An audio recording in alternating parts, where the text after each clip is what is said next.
Hey everyone, welcome back to the Flat Thunder channel. This is a 2015 Ford Fusion, and today we're going to replace the battery in it. It actually still has the factory original battery. It's about 5 years old now, and with winter time approaching, we want to make sure this car is always going to have starting power.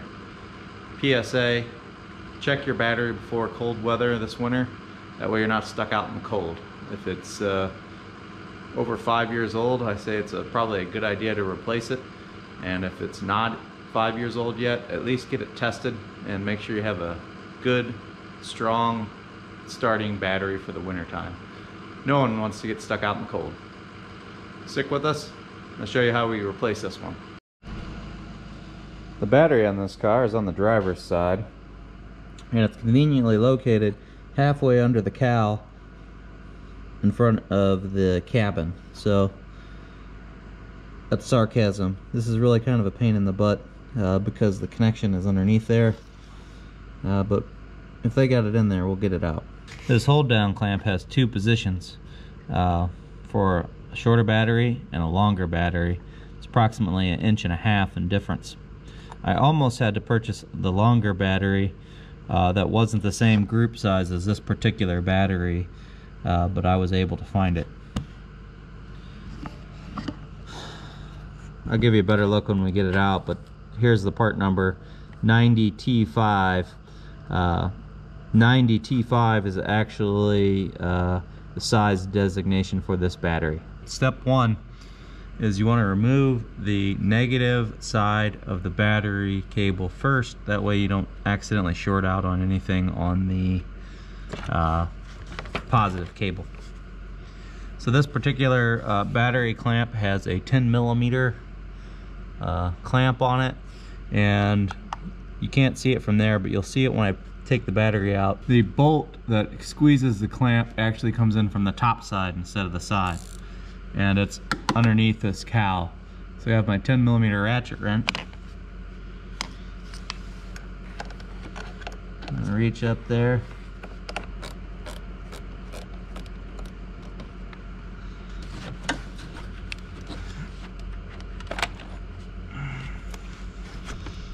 Let's take a step back. I already loosened the clamp bolt. It's an 8mm clamp bolt down here. Remove the bolt, lift the steel plate out. Let's try sliding this battery out a little bit. You got a little bit of room.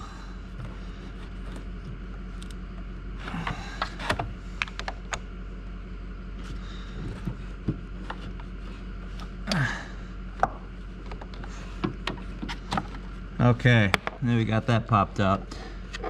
Couldn't slide it all the way out because the cable was hanging up on other stuff. So now we'll remove the positive cable cover and loosen this guy.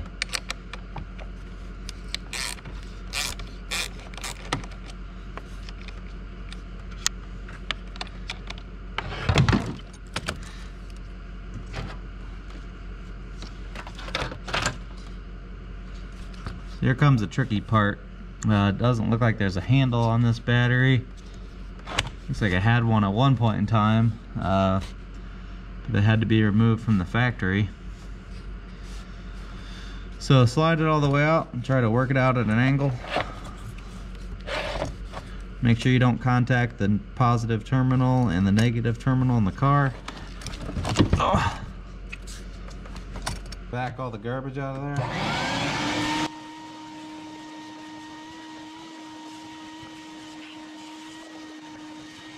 Like to hit the plastic with a little WD-40 to help clean it up.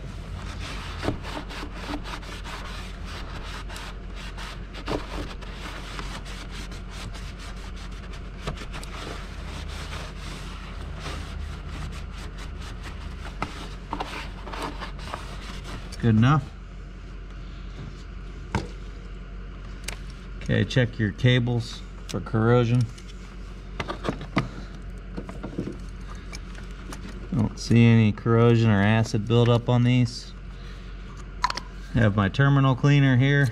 Flip it around for the wire end. These don't look that dirty at all, but still gonna clean them real quick.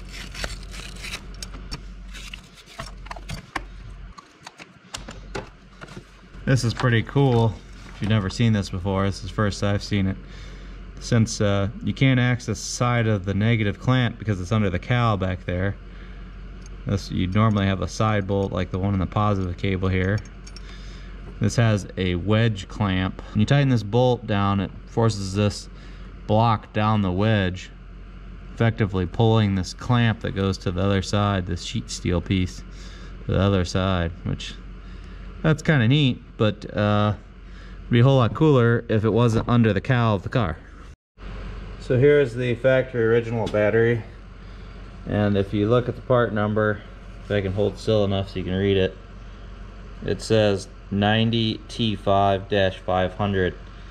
I'm guessing the 500 is the cold cranking amp. This is a replacement Rule King Exide made battery, 24-month free replacement, 72-month prorated warranty.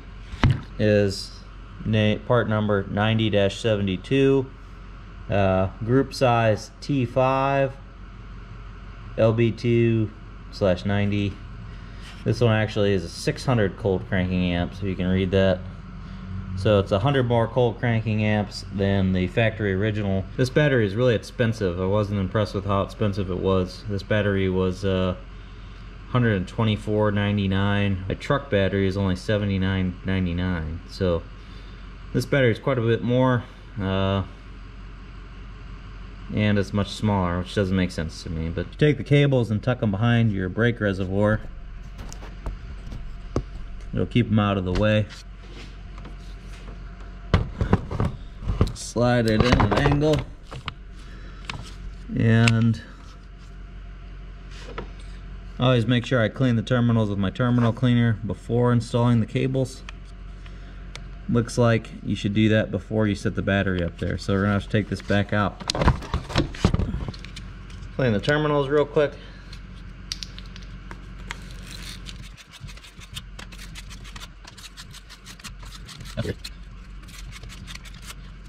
The positive lug's actually bigger than the negative. Guess to help keep you from putting the cables on backwards. So we're also going to install some dielectric grease to help keep a good connection, ward off corrosion and shorting out. I put a little on the lugs and a little on the cables. But can't hardly access these when it's in the car.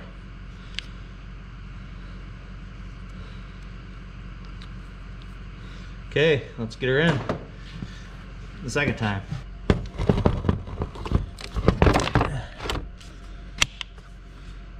Apply a little dielectric grease to the cables.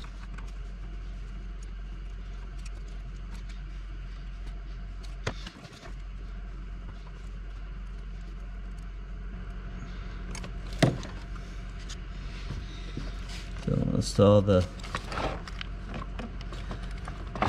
positive cable first.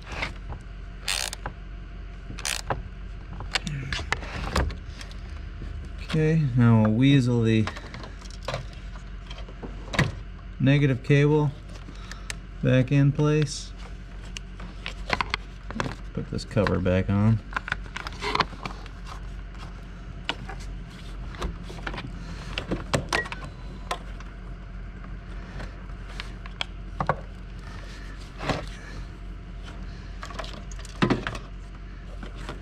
So they did this for added convenience of tightening the cable, I think.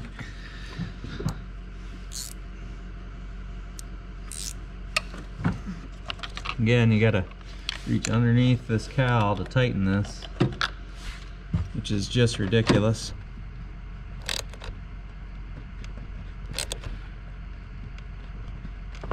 Okay. Slide her back. This battery size has lips on the front and back to bolt it down. Put a little never seize on the bolt, retaining bolt. Way too much actually. And then the retainer is this sheet metal stamped plate. It actually says Ford or Faux Moco on the right hand side there. That's like an old timey trademark.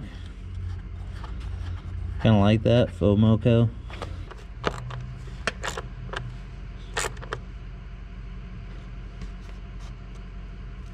All done.